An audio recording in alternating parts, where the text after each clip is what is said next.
Ассаламу алейкум. Добрый день, уважаемые слушатели. Сегодня у нас еще следующий подкаст. Делаем по тем, так скажем, отзывам, которые мы получили от многочисленных наших слушателей, от наших единомышленников, от наших оппонентов. В целом, так скажем, не от равнодушных людей. А на первый наш подкаст, который мы проводили, где-то уже месяца 5, наверное, прошло, с нашим собеседником Ринатом Маминым. За это время нами было проделано тоже много определенных, так скажем, мероприятий. Были изучены документы. Часть документов уже опубликована в сети. И вот сегодня хотелось бы непосредственно дать слово человеку, который часть, так скажем, этих документов, а в частности это метрики таких юртовских сел, как Башмаковка. Причем он брал для исследования одну метрику одного махалля. В Башмаковке было 4 махалля. Далее метрики села Три протока, Жамале, села Солянка, села Кулаковка, Клаковау. До этого он работал также с метриками Тияка, и других сел, но опубликованы, по-моему, пока 4, да? На подходе еще следующие метрики. В чем, так скажем, уникальность данного исследования? Дело в том, что мы не отрицаем, что работа с этими метриками ранее проводилась, в том числе и исследователями из других регионов. В частности, нас интересует это исследователи из Казани, татарские ученые, но ни в одном из их исследований этноним Ногай, как этноним, как самоназвание носителей этой идентичности, не был зафиксирован. Все это интерпретировалось в рамках их, так скажем, в рамках их программы строительства татарской нации. Объяснял, что Нуай, как и башкирец и прочее, это якобы какие-то сословные понятия. Но сейчас я хочу дать слово моему собеседнику, чтобы он расставил некоторые, так скажем, точки над «и». Пожалуйста, Рената. Ассаламу алейкум еще раз всем. Алейкум салам.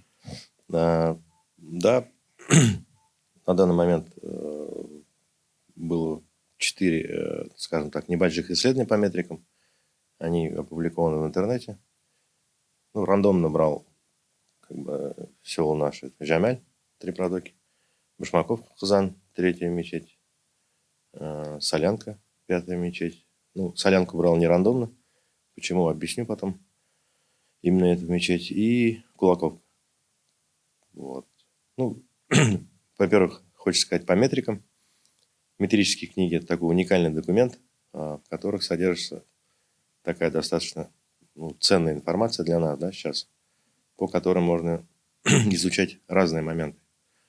Метрические книги состояли из нескольких разделов. Первый раздел о родившихся, второй раздел идет о бракосочетаниях, никах, 3-й раздел – это о разводах, и последний раздел об умерших. И также из этих метрик можно получить данные, имена имама. То есть обычно был указанный имам, то есть назначался указом, поэтому должность была и указанный имам. И что интересно, первое, самое главное, что я для себя почерпнул и на что я акцентировал внимание в исследованиях, это то, что идентичность нашего народа, наших предков, как мы сейчас говорим, этномаркер. То есть наши предки сами себя указывали как Нуай. То есть, причем были вариации на тему, скажем так. Последняя метрика – это Солянка. Там написано просто Нуай Тайпаса. Да, тайфа по-арабски это племя, род. И вот Нугай тайфасы прям дословно написано, я это подчеркивал прям, ну, тем, кто на арабском умеет читать, как бы они, я думаю, прочитали. Нугай тайфасы. Вот. Где-то писали юртский Нугай. Прям дословно юртский Нугай. Где-то писали юрт Нугай. Есть варианты Нугай Адама. То есть ногайский человек. Но именно, ну, что еще раз надо подчеркнуть, біздің халық өзімізді Нугай деп атаған. Это раз. Для тех, кто говорит, что это сословие, ну, как исследователи, скажем, с других регионов, они говорят, что башкир, типтяр, там, Нугай, это сословие. Ну, согласиться с этим нельзя. Почему? Объясню. Потому что в наших метриках, ну, в наших аулах, кроме наших, жили представители других этносов, да. Например, были туркмены. Написано туркман тайфасы. Были сарты. Это выходцы из Средней Азии, скажем. Вот, например, в Кулаковке есть сарт Нугай или сарт просто. Мгм. Но это же не сословие. Встречаются также букеевские казахи, да? Да, встречаются казахи. Казахи, написано, казахи Букеевской Орды. Это же не сословие. Мгм. Вот. Также есть карагаши. Их очень много. То есть, еще раз повторюсь, мы в прошлый раз говорили, в наших аулах на втором месте после юртских Нугаев шли карагаши. Мгм. По численности. Да, и интересно, что вот после нашего первого подкаста пошла, скажем так, обратная связь. Ну, на самом деле, равнодушно тот подкаст никого не оставил. Было много просмотров, и потом, когда обратная связь шла, а многие помнят наши, ну, біздің қазіргі нугайлар, біз өзімізде, біз қарағаш деді. То есть они помнят, что их деды, прадеды говорили, что они карагаш. Но это неудивительно. По тому количеству людей, которые были указаны как карагаш, они никуда не делись. То есть они есть. И на этот счет, ну, с нашим товарищем, да, Рамилем Ишмухаметом мы общались, он тоже удивлялся, куда делась численность карагашей. Она должна была вырасти кратно, она, говорит, не выросла. Ну да, с 18 века. Да, они просто переселялись поближе к городу, но переселялись не в город, а к своим, то есть в наши аулы, то есть как к своим как бы родственникам. Ну да, здесь близким. процесс как бы повторяется, процесс, сам этногенез, так скажем, юртов, он никогда не останавливался. Да. То есть, если первоначально мы считаем, что юртовцы, они произошли от, ну, основой, так скажем, юртовцев были жители Астраханского ханства раз, плюс те нагаи из Большой Ногайской Орды, в частности, из Едисана, да, которые к нам, к нашим, так скажем, вот этим астраханским уже нугаям подселялись. В частности, мы это видим по таким микротопонимам, как название Махаля. Это, кстати, эти названия, кстати, указываются как Эли, правда, у Вадима Винцеровича Трепавлова в его монографии «История Ногайской Орды». Это такие Эли, как Хужа, Базар, также Эль-Кинегес. Они встречаются как микротопонимы. Их знают только именно вот носители юртовской идентичности. К сожалению, многие наши исследователи, и современные в том числе, которые сейчас занимаются изучением так называемых астраханских юртовских татар, эти моменты упускают. Почему? Потому что они не являются носителями этой идентичности, не понимают или до конца не знают, так скажем, всех этих тонкостей. Эти тонкости может понять только человек, который вышел из этой среды. И вот эти микроэтнонимы, они встречаются, топонимы, вернее, они встречаются в селе Башмаковка, Казанаул, это Хужа, Базар, Кинегес. Это встречается и в Тьяке, там тоже есть, по-моему, Третья мечеть была Кинегес Махаль. Да, это вот сейчас территория, где находится 74-я школа. 4-я дорожная улица. Да, которую назвали именем Габдулла Тукая.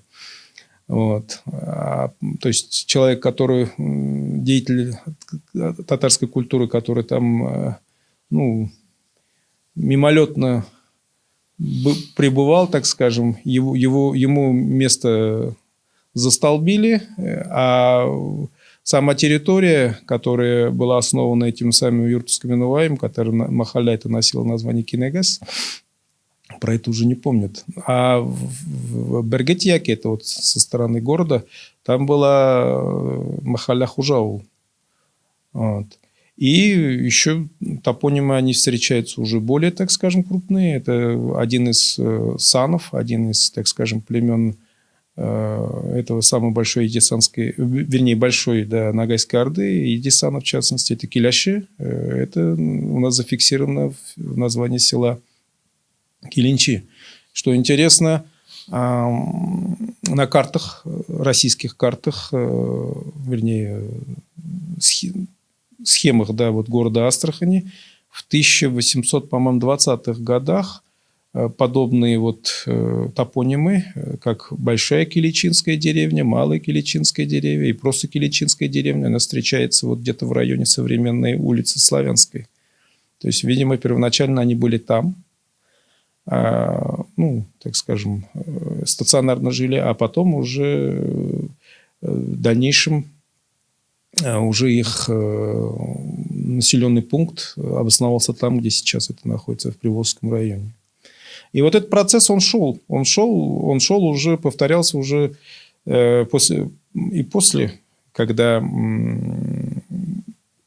Карагаши, а Карагаши, кстати, тоже такой сложносоставной субэтнос, он частично состоит из двух таких, ну, кубов или ели, как назвать. Одни из них имеют происхождение едисанское, это больше мангиты, и вторые это больше связаны с асами. То есть это та часть, которая пришла с ними с Кубани уже, когда они вторично, так скажем, их вернули сюда. Ну, я вас перебил. Дальше что у нас? Ну, поэтому как бы вот первое, но самое важное, что в метриках отмечается, это вот, скажем так, эти этномаркеры. То есть Нувай, Юрт, Нувай Тайпаса, Юрт Адама. Также, еще раз, второе, то, что Карагаши в наших аулах было. На втором месте они шли по численности. И сегодня они стали частью как бы нас. Вот. Также отмечается наличие такого также субэтноса без Нувай Утар. Утары, да. И там так и писали, или Утар Тайпас. Они также... То есть это тоже не сословие, получается? Нет, это не сословие. Вот. Ну и также туркмены, сарты в небольшом количестве. Единичные как бы есть. Ну, есть они отмечены как казахи Букеевской Орды. Ну и самый главный момент, как бы, то, что пришлые население, скажем, из... Переселенцы да, со Среднего Уральского Поволжья. региона, как бы, да, они, как ни странно, словом татар не отмечены. Значит, вот они или писались выходец, ну, прям писали, там, такой-то, такой-то, Казанская губерния. Ну, место прописки. Да, такой-то уезд, такая-то волость, село такое-то. Все. То есть не написано татар, слова нет. То есть, как татарин он не обозначен. И вот интересно, в метрике Кулаковки, интересно, так было указано, Казанлы Тайфаса. Казанлы слово, Казан, казанский. Ну, это, в принципе, то, как, ну, всегда наши как бы, предки их называли. Казанна. Ну, да. Улкам, Ул Казанна. Он кто? Он казанский. С Казани, да. Да. В метрике Башмаковки, в одной из метрик Башмаковки встречается обозначение Мишар. То есть один человек был обозначен как Мишар. Вот. Ну, а в основном, как бы, они писались Казанская губерния, Симбирская, Пензенская, Уфимская. Ну, то есть, получается, эти переселенцы, ну, если так смотреть, мы смотрим опять сельские метрики. То есть, в селах у нас кто переселялся, кто приезжал в села? Это в основном представители вот этого, в большинстве своем, выходцев из крестьянского сословия. Да, это, во-первых, надо же понимать, что это люди ехали от нужды. Да. То есть, люди ехали на заработки в поисках лучшей жизни. Как мы в прошлый раз обсуждали, что активная, ну, согласно метрикам, активная волна переселения – это конец 19-го, рубеж с 20 веком. То есть, мы это говорили, то есть, Столыпинская реформа. Как бы люди пошли в Астрахань. И Астраханская губерния, на самом деле, массово начала. Ну, приток был большой, такая волна, это вот рубеж 19-20 века. Здесь было рыбное промысло, сельское хозяйство. Как бы, вот они приезжали, нанимались как бы на работу. Первый, я так понимаю, куда была большая волна переселения, это был Тияк. Мгм. Потому что метрики Тияка 19 века – это еще Нугай, Нугай, Юртский Нугай, Нугай Дама. Мгм. Потом уже появляется как бы массово там, переселенцы со Средней Волги. Но это Аргытьяк или Бергытьяк? И тот, и этот. И тот, и этот. Потому что до 50, по-моему, 4 или до 55 года Аргытьяк – это еще село. Нет, То есть- селение Зацаревское. Да, Оно да. так называется, селение Зацаревское. Да, да, оно еще село, оно еще в составе, так скажем, вот этого Астраханского уезда. Да, селение как- Зацаревское. А Бергитек, он шел в 6-м участке города Астрахань. Мгм. Там было огромное количество мечетей. Я думаю, мы по этому поводу отдельно тоже сделаем. Алим Махмудов сейчас проводит большую работу по идентификации этих мечетей, по их количеству. Как бы. Но судя по тому, какой, так скажем, какой социальный статус имели эти переселенцы, в большинстве своем, именно те, кто оседал, приезжал в эти села, это были в большинстве своем, так скажем, беднота. Беднота была, крестьяне в основном. То есть люди люди вынуждены переезжать. Да, в плане грамотности, мы не скажем, что у них была очень такая высокая грамотность, например, как у городских жителей той же самой Казани, допустим, да. И мы прекрасно понимаем, что где этот процесс, так скажем, привязки этнонима Нугай как самоназвание для казанских мусульман, он начался в городской среде, среди вот этих мещан, среди вот этих интеллектуалов, у которых был определенный, так скажем, достаток, и у которых было время по этим темам рассуждать. И поэтому это мы, кстати, наблюдаем вот в этих самых метриках. Почему? Это первичный такой вывод. В дальнейшем это все надо обосновывать, конечно, документально. Но это напрашивается каким образом. В села ехали бедняки из деревенской среды, так скажем. Я имею в виду с Казанской губернии. Они сами себя не идентифицировали как татары. Они в большинстве своем себя идентифицировали как мусульмане. Тем более среди них, я не скажу, что прям 100% это были потомки, например, булгар или еще кого-то. Там много и представителей других средневолжских народов, таких как чуваши, марийцы, удмурты, но которые приняли ислам. Например, в чувашском языке есть понятие «ушел в татары». Что это значит? То есть он принял ислам. И он вышел из, так скажем, состава чувашского народа, влился в среду татар. Но это опять-таки внешний этноним. То есть это чуваши это воспринимали как по отношению к этим средневолжским мусульманам. И вот эта группа, вернее, часть вот этого населения, она, попадая сюда, она контактировала с нашими, так скажем, прадедами и прапрадедами, в том числе и с этими самыми имамами, которые были местные. И когда уже эти все записи проводились, условно говоря, шел опрос, кто ты такой и так далее, и они, естественно, отвечали так, как они привыкли отвечать. Татары Да, себя, себя они так не называли. То есть я казанского племени или я с такого-то этого. Так скажем. И это, кстати, когда вот наши некоторые оппоненты, которые нас бурно критикуют и в научной среде, и из ученой среды Татарстана, они говорят, что самоназвание современного татарского народа идет чуть ли не со времен хана Батыя, но они лукавят.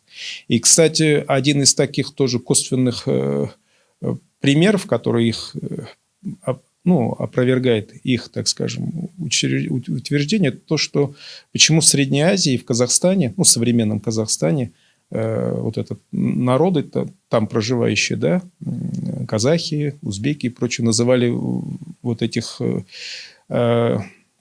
выходцев из Казанской губернии, которые туда ехали там, по миссионерским делам, по торговым делам. Мы понимаем, что это в Казани много людей, которые занимались торговлей со Средней Азии. Они их называли нугаями. Почему?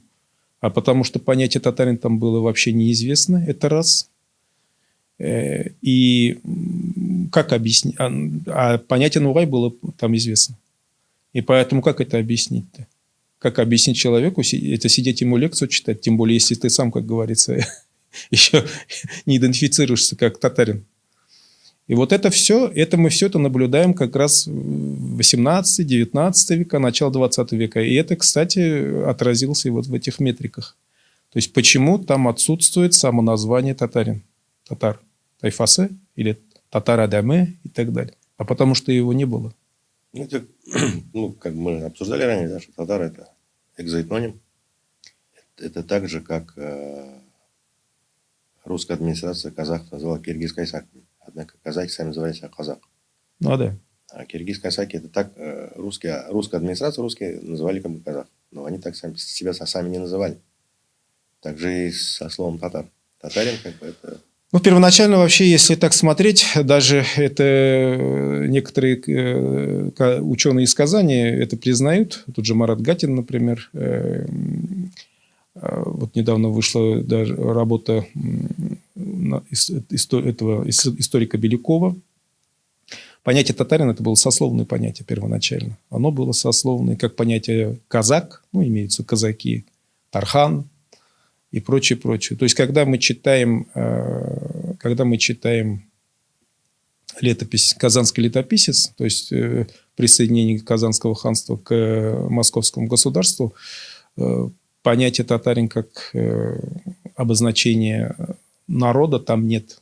Есть понятие казанцы, казанские люди. Кстати, то же самое и с Астраханью. Когда описывают момент вхождения в русских летописях, документы, когда описывают вхождение Астрахани в состав Московского государства, там указаны астраханцы, астраханские люди. Но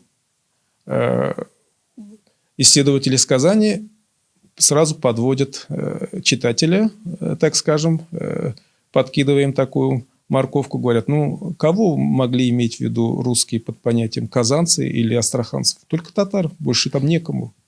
Но это, видите, вот такая, условно говоря, ловушка, в которую они сейчас сами попали. К сожалению, большинство современных ученых, которые из нетатарской среды, из ненагайской среды, которые изучают историю Золотой Орды, историю вот этого самого периода, они попадают под эту, так скажем, ловушку, считая, что понятие татарин, оно было со времен Золотой Орды, и оно было самоназванием вот того массива, который здесь проживал. Народа я имею в виду. Но, к сожалению или к счастью, это не так. Это вот ловушка такая, да, в которую многие попадают, но потом начинают, ну, некоторые, кто задумывается над этим вопросом, они начинают обратно это все отматывать. Ну, как это было, кстати, с тем же самым Вадимом Винцеровичем Трипаловым, когда он увлекся темой Ногайской Орды, он первоначально везде употреблял термин «ногайские татары». Но потом его ногайцы сами и поправили. После этого человек, ну, как настоящий ученый, пересмотрел все эти, так скажем, этнические, этнографические тонкости, и уже в дальнейшем он в своих трудах употреблял понятия именно нагаи, нагайцы и так далее. К сожалению, немногие готовы переступить через свои, так скажем, ошибки молодости, как это можно назвать, да? Вот. У некоторых, возможно, и возраст не позволяет, потому что после 72 лет, как говорят, уже все, уже наступает консервация. Люди не могут, так скажем, смотреть на мир новыми глазами. На это тоже надо делать скидку. Но к сожалению, на эту ошибку идут и многие так называемые молодые ученые, вот эти верные подаваны вот этих теоретиков татаризма, которые наступают на одни и те же грабли. Вот. Ну, если возвращаться как бы, да, к метрикам, еще какая-то ценная информация, оттуда можно подчеркнуть. Вот название Махаллей, например, да, то есть Махалли-Тиек. Ну, мы сейчас говорим про Аргатьяк, который Засарева, да? Угу. И это коррелируется с теми воспоминаниями Махмуда Ибрагимова, Ибрагим Махмудов, который опубликовал его внук. И вот... Наиль Баширов. Наиль Баширов, да. Вот по Махалям Засарева, вот мечеть, первая мечеть была Махаля Бишагаш назывался, вторая Тирякмал. Интересное название, но надо разобрать, что они значат. Третий как раз Кинегес, как в Башмаковке, да. Четвертый это Марзаул. Угу. Ну, у него в воспоминаниях она называлась как Агаяул, а так Марзаул. Прям в метрике написано дословно Марзаул. Угу. Пятая мечеть это Исай. Шестая это Казбулат. Скорее всего, в честь Казбулата Ишеева. Табунная голова был. Угу. Седьмая Сабанши. Угу. Как раз, я думаю, название Сабансьяр, она соотносится как раз с названием Махали Сабанши. Угу. Ну, не Сабанши, а Сабунши написано. Дословно Сабун. Ну, от слова Сабун. Мыло. Мыло, да. И на самом деле отмечалось, что на этом берегу Царева и на том берегу в 6 округе были мыловаренные заводы. Угу. И, может быть, Сабанши это связано было с этим. А потом уже это переначали на Сабан? Скорее всего, да. Угу. Вот. Также, например, в метрике аула Джамаль, трехпроток, одна из мечетей Махалля была названа Кидей. Кидей Махаляс. Угу. Как мы знаем, что более ранние, если поднимать ревизские сказки начала 19 века, когда еще, например, ревизская сказка 1858 года, там все аулы названы Трехпротокская, Киринчинская, Солянская. А, например, ревизские сказки начала 19 века, там по табунам они шли. Да, по табунам. Там не написано три протока. И вот Джамаль я просто идентифицировал по своим предкам. Как бы, ну, это все. То есть фамилии-то одни и те же, имена переходили. Вот Кидей Исмаилов. Это был табунная голова, и три протоки относилось к табуну табунного головы Кидея Исмаилова. И поэтому Махаля, название осталось Кидей Махаляс. Угу. Я думаю, сейчас никто в трехпротоках уже и даже из стариков не помнит такое название. Это архаизм. Вот. Интересно тоже пятая мечеть села Солянки. Она написана Храбас Махаляс. Угу. Это вообще интересно, как бы это надо изучать. Ну да. Ну, кыргызы, они фиксируются в родоплеменной структуре Утар. Да. А Утары, они были, по-моему, к Солянке прикреплены, да, как и Кундрову. Как по ревизским сказкам, кочующие или прикочевные. Да. Кочевные эти... Да. И вот я почему говорил по поводу пятой мечети, я ее как бы выбирал не рандомно. В пятой мечети села Солянка я искал своих предков, как бы, и вот как раз старшая сестра моего деда, она там номер 1, 1891 год, в списке рожденных номер 1, и у нее дословно написано «Новая Тайпас». Угу. Как бы. Потом по метрикам можно смотреть трансформацию так называемых фамилий, потому что, ну, Бузенхауфта фамилии не было раньше. Как бы. Ну, фамилии были только у знаки. Да. У Мурс. Да, мы сейчас про это тоже скажем, как бы. Ну, вот, например, да, мои там, дед мой был Закарьяев, да, потом он уже сменил, я уже рассказывал, почему у меня фамилия сейчас другая. Ну, в ходе там репрессий 30-х годов. А так фамилия была Закарьяев. Получается, Закарья это его дед. Ну да. Но фамилия самого Закарии была Ибрагимов, потому что он был сын Ибрагима. Если мы смотрим дальше, Ибрагим был Джангуршиев. Потому что его дедом был Джангурши. А Джангурши был Утепов. Его отец был Утеп. А когда мы находим Утепа, он Муракаев. Потому что его отец Муракаев. Вот я проследил свою ветку до 8-го колена, до начала 18 века. И все это Солянка. И метрика это все Новая Тайпас. Ну, это опять же как разговор о том, кем является их, жители села Солянки, кем они себя называли. Да. То есть отчество использовалось как фамилия. Да. Это, кстати, подчеркивает и Илья Васильевич Торопицын, когда он приводит списки табунных голов, показывает, как там одному табунному голове наследовал другой, и там он говорит, что через вот это, так скажем, связь фамилий, отчеств и так далее, он устанавливает, что это было, так скажем, наследование по прямой линии от отца к сыну, в частности. Вот. Да, фамилии как таковые, они вообще у нас официально появились, да и у всех тюркских народов бывшей Российской империи, да, в советский период. Да. Причем, как вы сейчас сказали, спрашивали, чей сын ты или чей ты там этот внук, условно говоря. В любом случае. Вот они называли. Первый такой советский документ, который я нашел, это 28-й, по-моему, год. Это ЗАГС, так называемый, уже советский ЗАГС. Это старший брат моего деда. Запись о его браке. Мгм. И вот там написано, что Мустафа Закарьян. Мгм. Как бы уже первый раз, как бы, когда фамилия была указана. Значит, что мы еще можем как бы интересного рассказать? Также была проведена определенная работа по нашим аулам, то есть метрики. И, скажем так, выезжали мы на кладбище Мгм. Сабансьяра, Килинчей, Трехпроток. И вот как раз в метриках очень часто встречаются тамги. Мгм. То есть тамги встречаются в разделе никах. Мгм. То есть в никахе обязательно указывалось с обоих сторон вакили уполномоченные и два свидетеля со стороны Мгм. жениха и со стороны невесты.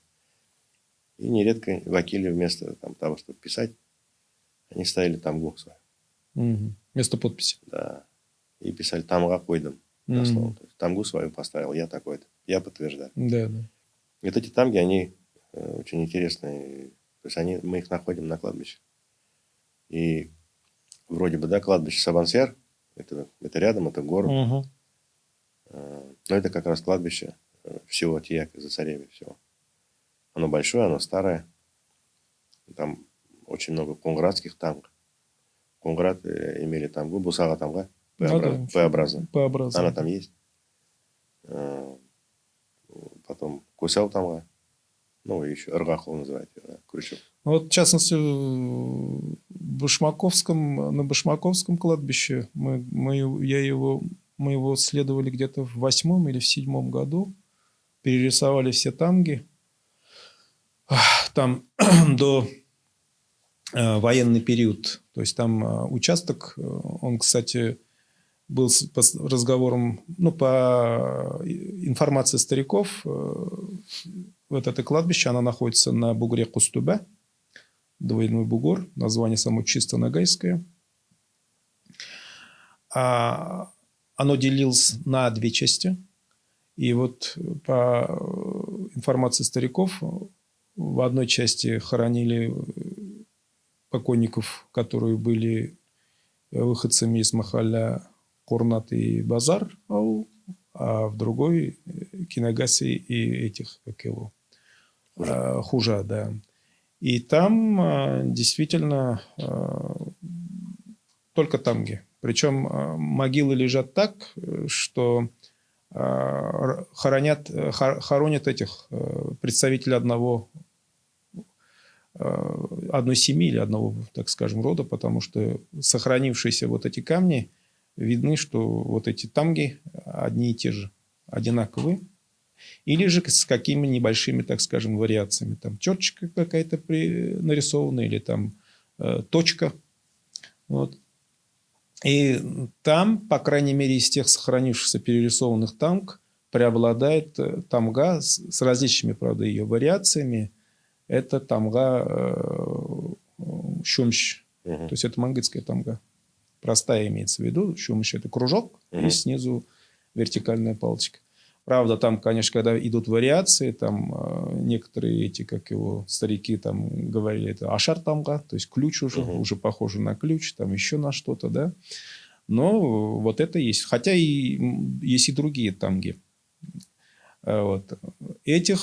Вот эту традицию мы не наблюдаем на кладбищах, по крайней мере, сел, где живут переселенцы, выходцы из Среднего Поволжья. У них там совсем другая эта традиция. У них там вот эта эпитафика арабская, да, кто покойники и так далее. Тамг там нет. У нас тоже, кстати, эпитафика была, но ее себе могли позволить только довольно состоятельные люди. Возможно, это выходцы из вот этих княжеских, так скажем, родов, из табунных голов и так далее. И там надписи, кстати, на арабском. То есть не на тюрки, а в основном на арабском. О чем это говорит? Говорит о грамотности народа, ну, элиты народа того времени. И еще какой момент. По-моему, года 2 назад к нам приезжал Ахмед Аминович Ярлыкапов. Он проводил тоже полевые исследования, в том числе и вот вот эту самую эпитафику смотрел на наших кладбищах. А до этого он этим занимался также во время своих, так скажем, полевых выездов и в нагайские аулы Дагестана, Карачаево-Черкесии, Ставрополя, а также в Турции. И вот он говорит, что традиция одна и та же. Традиция одна и та же. То есть такое ощущение, как будто ты находишься там или в Каранагае, или в КЧР, или еще где-то. То есть традиция одна и та же, ничем не отличается. А все-таки похоронный обряд, похоронные, так скажем, это одна из самых консервативных традиций у народа. Это я на чем как бы, обосновываюсь. Например, вот та традиция, которая была доисламская, вот Дэшта и Кыпчаки, вот эта половецкая, да, когда вот насыпали курган, ставили вот этого балбала и так далее. Она имела такую очень, так скажем, давний временной этот период, там чуть ли не начиная там с древних тюрок, да, и она прервалась после чего? После того, как сюда пришли монголы, выбили всю эту элиту, и из половцев уже сделали совершенно другой, так скажем, этнос. Вот. И потом они стали мусульманами. То есть вот поменялась вот эта идеология, поменялось вот это мировоззрение, и после этого уже вот этот обряд, он исчезает. То же самое и здесь. То есть народ может там менять какие-то внешние свои внешние марки, там, названия и так далее. Но вот эти традиции, похоронные, пищевая традиция, она неизменна. Она неизменна, потому что делают так, как делали предки. Да. Ну и вот если говорить дальше касаемо Тияка, еще, был такой, интересный вопрос. Біздің халықтың арамызда мырзалар көп еді раньше. То есть было много мурз, княжеского происхождения. Куда они делись? И где они сейчас? Угу. И вот один из документов, он написан. Это документ русской администрации, вторая половина 18 века, конец 18 века. Это перечень и списки дворян, проживающих в Астрахани. Угу. И вот там Урусовой, Тимбаевой, Байтерековой. Причем так интересно, например, князь Нурали Сююшев, сын Тимбаев. То есть двойная. Он Сююшев, но он сын Тимбаев. Он Тимбаевский. Или Урусов.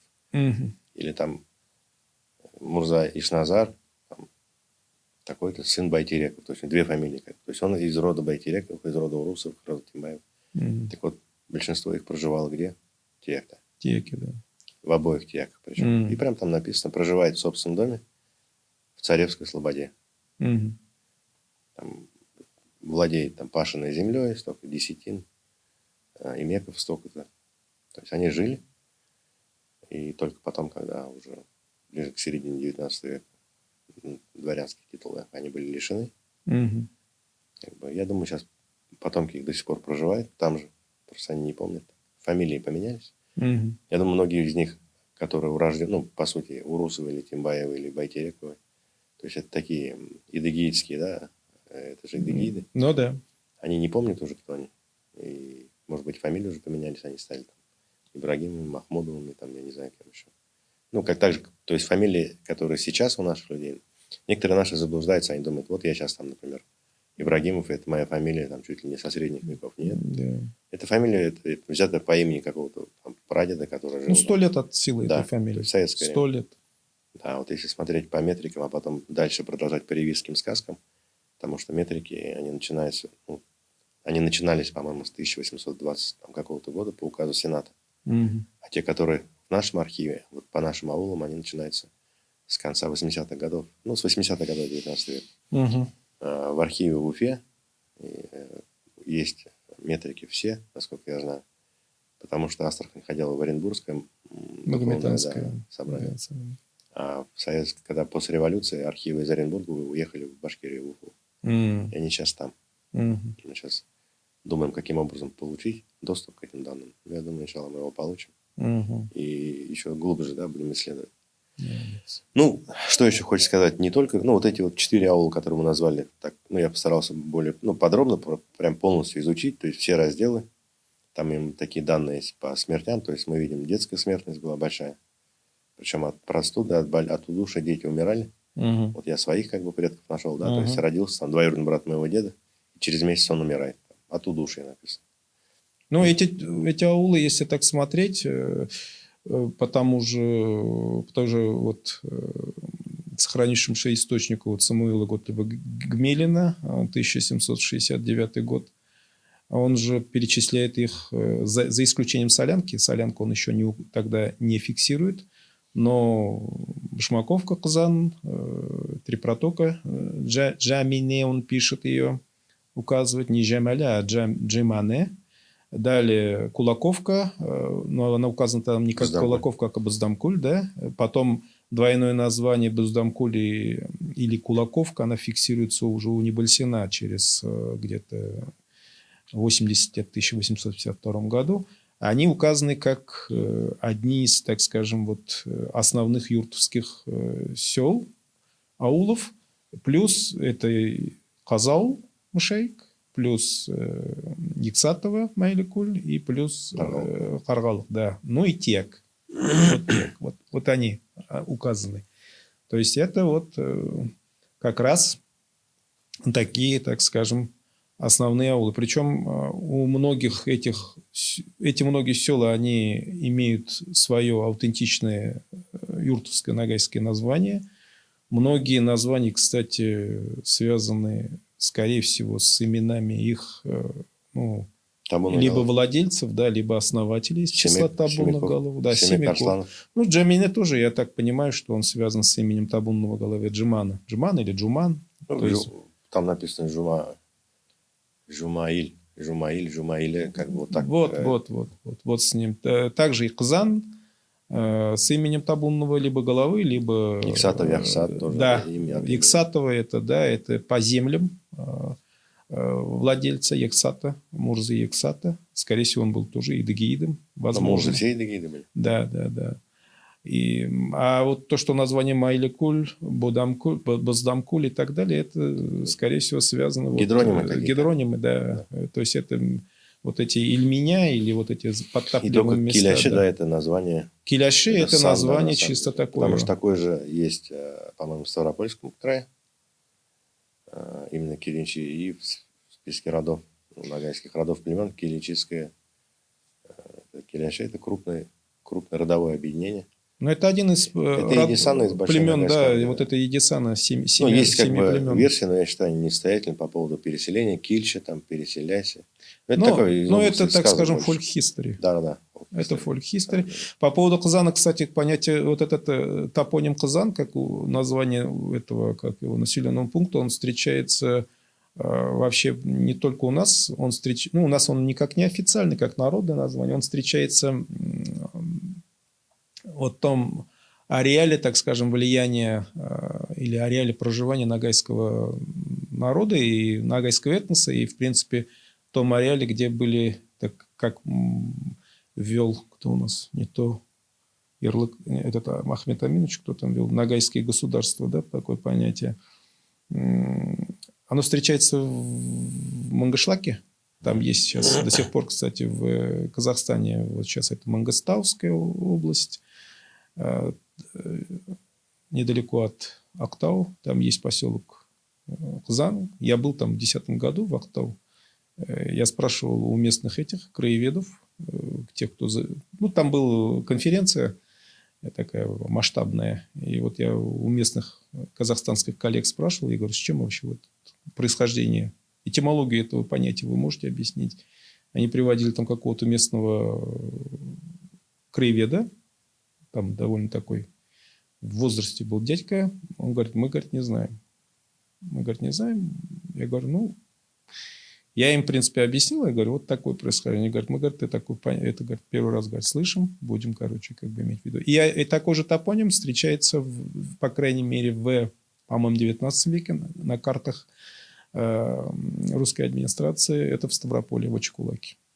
Там есть недалеко, по-моему, от села Мектеп, Мгм. там есть тоже. То есть топоним, он был широко распространен на гаязычной среде. Ну, так же, как наш Каргали, Каргал. Да, так же как Каргали Каргал. в Шелковском районе Чечни, Да. там, где нагайцы, ну, Есть на проживали. Сакмаре, где Да, кундровцы, Оренбургская область, да, да. где живут. Река Каргала, правда, он называется Да. там татарская Каргала. Ну, А так Каргал, это и в Крыму, по-моему, раньше был. До Да. того, как в Крыму многие нагайские топонимы были, ну, после 1944 года поменяли. да.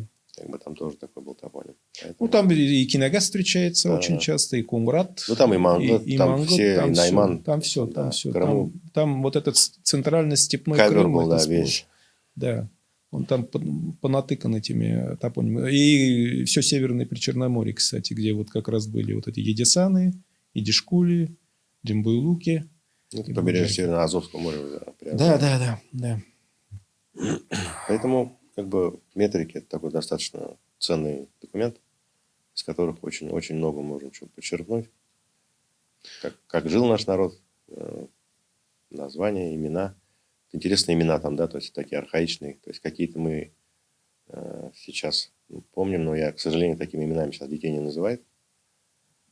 Кальбибе, Акбибе, Ажганом. Да. Причем в работах татарстанских исследователей, которые изучали наши метрики, как татарские метрики. Эльмира Салахова, по-моему, Да, изучал. они не могли, как бы, ну, они отмечают, что разница в именах. Да, у нас имена другие вообще. То есть... Но эти имена, кстати, они, особенно что женские, что мужские, они, там большой процент общенагайского происхождения. Эти имена используются и в других, использовались, и до сих пор некоторые используются в других регионах, где проживают нагайцы. Но встречаются имена, которые чисто вот аутентичные. То есть те, которые использовались в нашей, так скажем, местности. Например, приставку, да, хаджи, да, хадж. То есть она как хадж, получается. А сейчас это превратилось Хажниязова, Хажмулаева. Ну, аж, да. У да, нас звук Х, он как бы не проговаривался. Да, а так он пишется хадж, там, да. Хажнияз, Хажмулла. Потом он просто Ажмухтар. Ажмухтар, да. Да, они сейчас зафиксированы в этих фамилиях. Вот в фамилиях они законсервированы. Имена уже... У женщин, как бы, да, имена там с корнем бибе, кальбибе, альбибе. То есть это, ну, для них это непонятно. Почему так? А потому что это нагайские имена. Да. То же самое приставка ак. Угу. Ак бибе, ак Мариям, ак Фатима. То есть имя, и к нему ак. Ак без нуайда это признак почета и уважения. Ну, обычно обращались к старшим. Да. К старшим. Ну, даже но давали такие имена. И плюс, когда, интересно, там описано, что раздел умерший, возраст, и там икаималок. Да. Не В отна, татарском языке а отна, да. Отна – это неделя, а тут икаима. Это, опять же... Кстати, по поводу приставки ах, в большинстве своем, да, я соглашусь, что это вот это связано с понятием уважения и так далее. Но, в частности, вот когда наш соратник Алим Максудов исследовал одну из родословных, ну, семейных, он там опубликовывал, вернее, присылал мне описание Никаха, по-моему, 1915 год. Да. И там одно из имен отца невесты было Ахат Али. Ахат Али. Двойное имя. А в этом, я его прекрасно знаю, это имя. Почему? Потому что... Да, это он был родным братом моего прапрадеда. Вот. Я это знаю и по, так скажем, устным тем самым информации, которую нам наши бабушки и дедушки говорили. Вот. Он, кстати, владел этими, как его... шхуны, как это правильно назвать? То есть суднами, да, которые ходили в море. То есть он был состоятельный человек довольно, но судьба была у него такая довольно трагичная. В каком плане? У него все сыновья умерли. И умерли причем в таком уже взрослом возрасте. Это где-то в 16-17. Это вот как вы говорили, от болезней всяких и так далее. У него остались только 2 дочки. Вот он этих дочерей выдает замуж. Вот старшую он выдает замуж за Муляминова Джалиля. Джалилиддин, что ли его зовут. И вот там его имя, дочь звали Зулейха. Вот его зовут Ахат Али. А в нашей традиции это Аккали. Потом уже вот это имя дали его правнуку. То есть, Аккали так да, остался, Аккали. Аккали. Муляминов Аккали, он носит имя его. Вот этого самого. Да, и он причем же писался Ахад Али по-арабски. Да. А біздің халық Алиді Кали деп жазады. Да, Кали. И вот эти фамилии Калиевы, это как раз происхождение. То есть здесь четко фиксируется нагайская, вот эта юртовско-нагайская фонема. Традиция, да. Фонема. В отличие от татарской, у Ну, которых да, либо Галиевы... Передауст. Да. Парида. Да. Ну, еще что хотелось бы сказать по поводу событий, которые у нас произошли, это выход книг нашей соплеменницы, нашего человека, ветерана педагогического труда, да, человек, который сейчас безвозмездно занимается переводческой работой. Это Нурия Горяевна Максудова. То есть человек, который долгое время преподавал в Каргалинской школе, в частности. Сейчас уже находится на заслуженном отдыхе и вот занимается переводом произведений нагайских авторов, адаптируя их под юртовский диалект. Она, кстати, по-моему, сама приходится родственницей и Джанибекову, и Басиру Абдулину, который является выходцем села Каргали. И вот она 3 книги опубликовала уже, выпустила. Последняя, по-моему, Эдиге была. Последняя была, да, по эпосу Эдиге. Первые 2 у меня есть, а последняя первая это была как автобиография ее, то есть описание села и прочее, да. Вторая уже была адаптация Багдиотовской Басира Абдулина. Да. Вот это 3. То есть, хочу сказать, за короткий период человек выпустил книги, да, на юртовско-нагайском диалекте. Кстати, юртовско-нагайский диалект с 22 года или с 21-го, сейчас я могу ошибаться, я уже говорил про это, институтом РАН признан диалектом нагайского языка. Да. До этого никаких книг на этом диалекте не выпускалось. Сейчас, я же говорю, когда за это дело взялись уже непосредственно носители сами вот этой самой юртовско-нагайской идентичности, дело сдвинулось с мертвой точки, и Алла Берца уже и стихи звучат на юртовском языке, юртовском нагайском диалекте. Это вот, в частности, Сафаров Джалиль. Вот. То есть он пишет стихи так, как он с детства привык говорить. То есть он не ломает там язык, там, пытаясь там говорить что-то там на литературном татарском или на мишарском. Да? То есть делает то, что ему, к чему его душа лежит. Поэтому что можно сказать?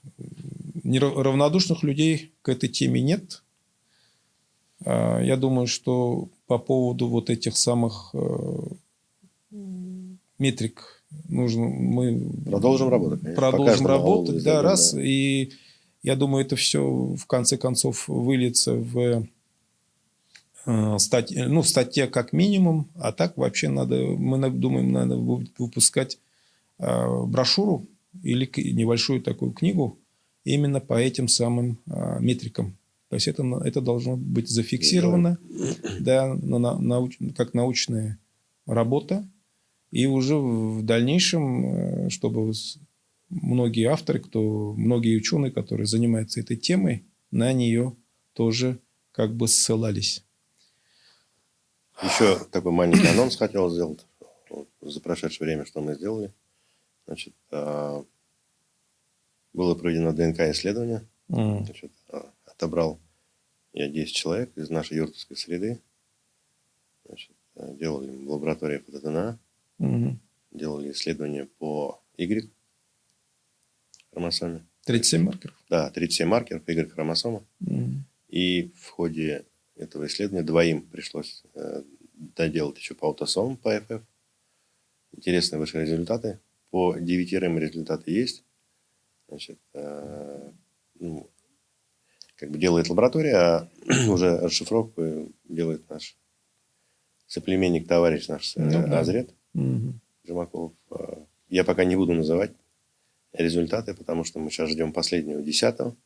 После этого Азрет статью опубликует. Ну, напишет, опубликует статью. Это, я думаю, будет уже скоро.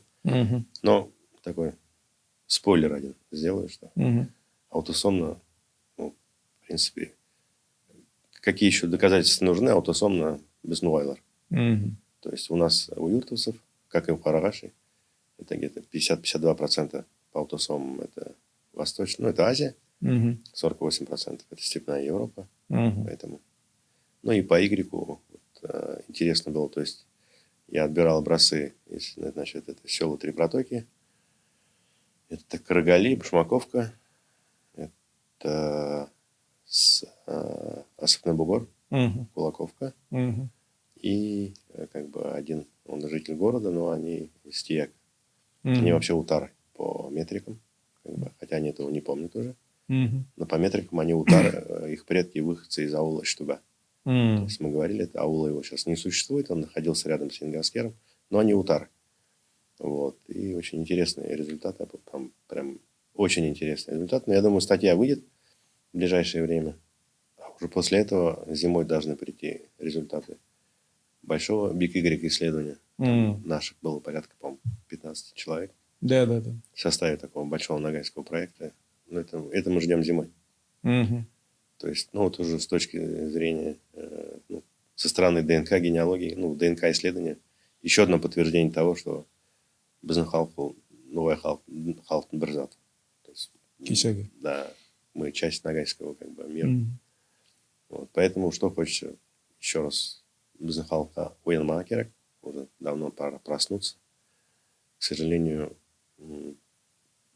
детям никто не объясняет, потому что среднее поколение само живет в каком-то неведении. Но, с другой стороны, хочется отметить, что вот последние подкасты, как бы они равнодушных не оставили, и сейчас люди начали интересоваться метриками, смотреть. Ну, здесь параллели можно проводить с духовным возрождением народа, ну, я имею в виду духовно-религиозным, да.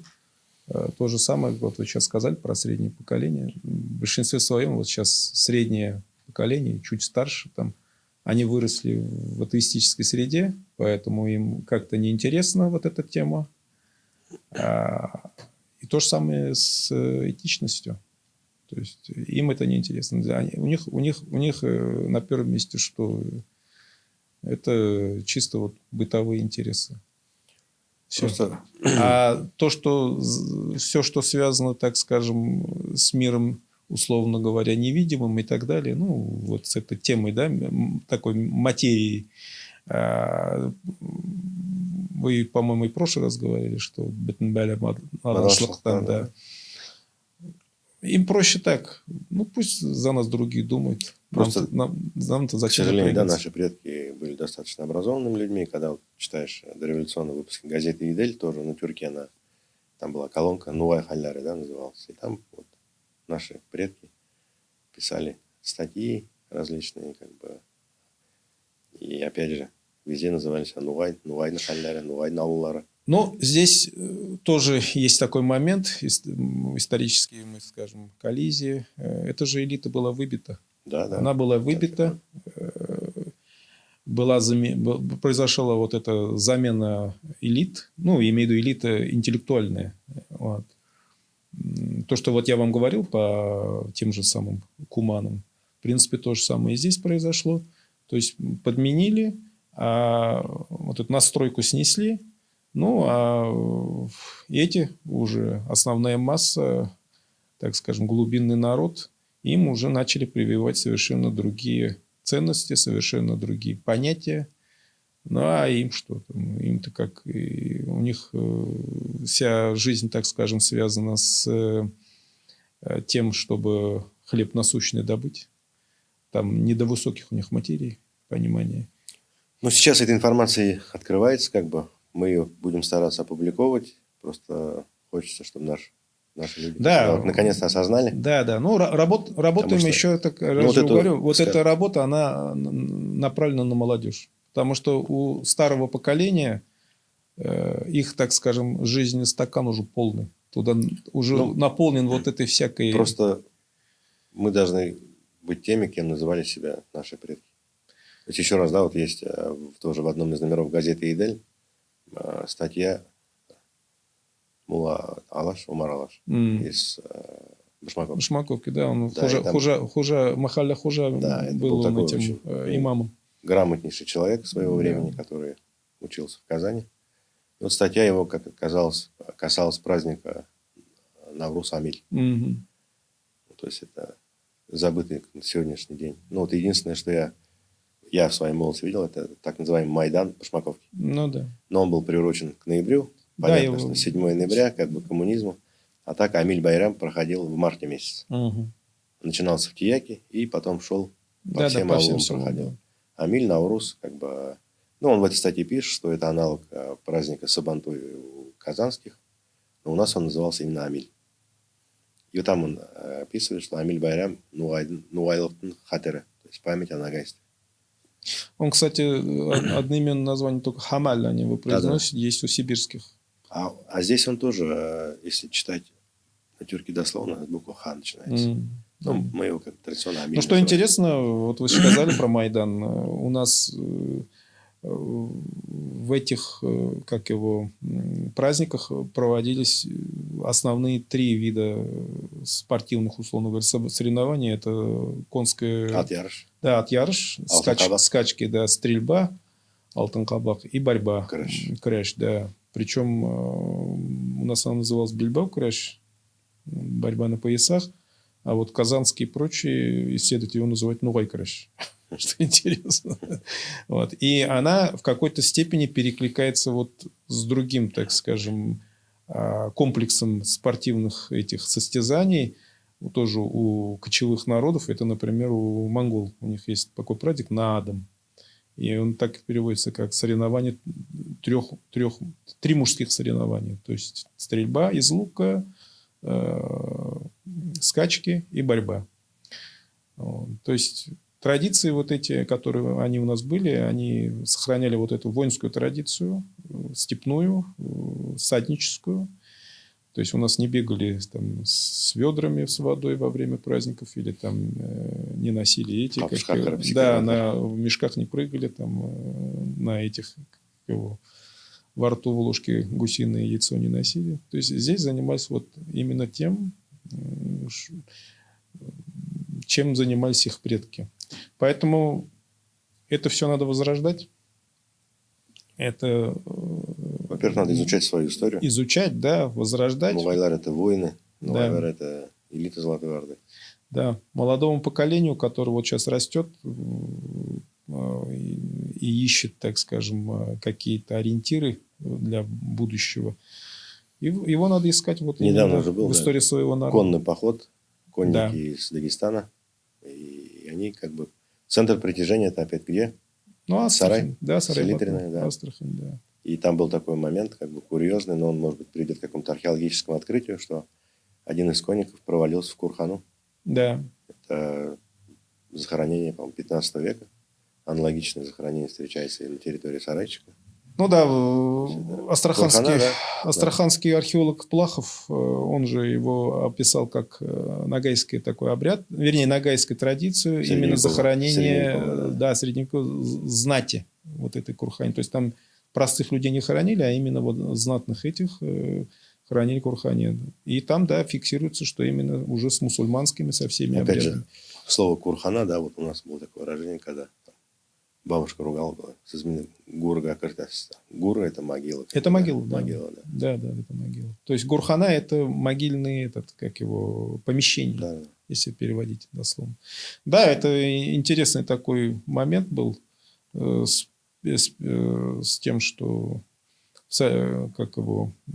конный переход такой резонанс имел благодаря этому случаю. Да, вообще для Астраханской области, она вообще уникальная в этом плане, в плане археологических памятников. Это Клондайк не исследованный, до конца не исследованный. Здесь находились центры многих средневековых государств, начиная там от, как минимум, Хазарского каганата, да, и заканчивая Астраханским ханством, Ногайской ордой. Вот. И вообще оно является, вот это все, так скажем, наследие, оно является наследием, во-первых, в первую очередь, жителей Астраханского региона, во-вторых, жителей всей России. Поэтому целесообразнее властям вот эти все самые находки, которые здесь делаются, их оставлять здесь, сохранять. Да. И это будет, кстати, один из, так скажем, способов привлечения туристического потока.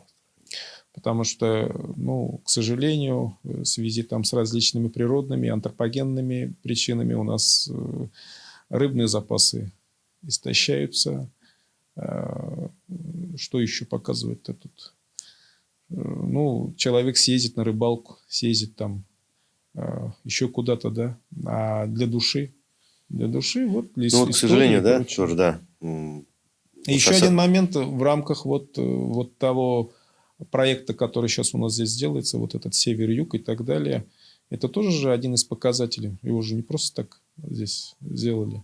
Это же повторение, так скажем, в цикле каком-то, да, того же самого Волжского пути, который шел из варяг в арабы или из варяг в хазары, как их тогда называли.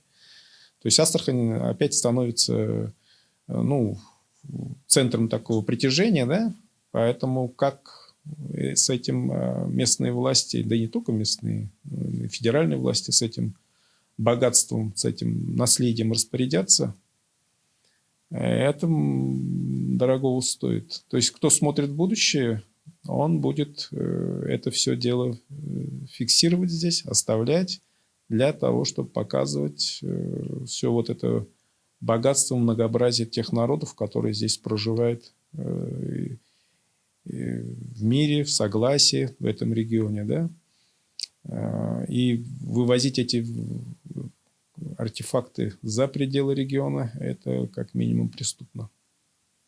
Да, к сожалению, последние вот эти исследования перед будущими поколениями. Как бы, да, они исследования проводят ученые из Татарстана, и, к сожалению, все результаты, насколько я знаю, увозятся туда. Да. К сожалению, потому что я считаю, что они должны оставаться у нас в Астрахани и экспонироваться в нашем краеведческом музее. Да. Ну, вот в Казахстане, вот где у нас Сарайчук сейчас, там же сделали комплекс такой археологический, музейный. Что мешает? Да. Что это можно? Что мешает сделать то же самое, например, в Селитренном или в Красном Яру? Причем, ну, то, что когда-то стояло в Ла-Пасе, да, это Гуру Мир Самарканде, это, скажем так, копия этого небольшая. По масштабам тех построек, мавзолеев, которые находились когда-то в Ла-Пасе, это были уникальные по тем временам. Да. Ну, как бы, возможно, это и есть. Долина царей, как в Египте, то же самое было. Усыпальницы ордынских ханов. Да. Ну, мы на этом, я так понимаю, завершаем сегодняшний подкаст. Думаю, мы в дальнейшем продолжим все это дело, проводить всю эту работу. И отчеты, в том числе и в виде подкастов, будем проводить. С какой периодичностью пока не можем сказать. Поэтому всем спасибо за внимание.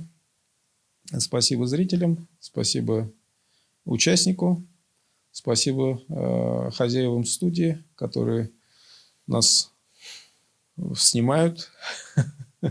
Амирхай, вам спасибо за приглашение и такое маленькое обращение к халка. Интересуйтесь, спрашивайте, пишите. Точечные вопросы по родственникам, по предкам, по метрикам. На какие вопросы я смогу отвечу, какие-то советы.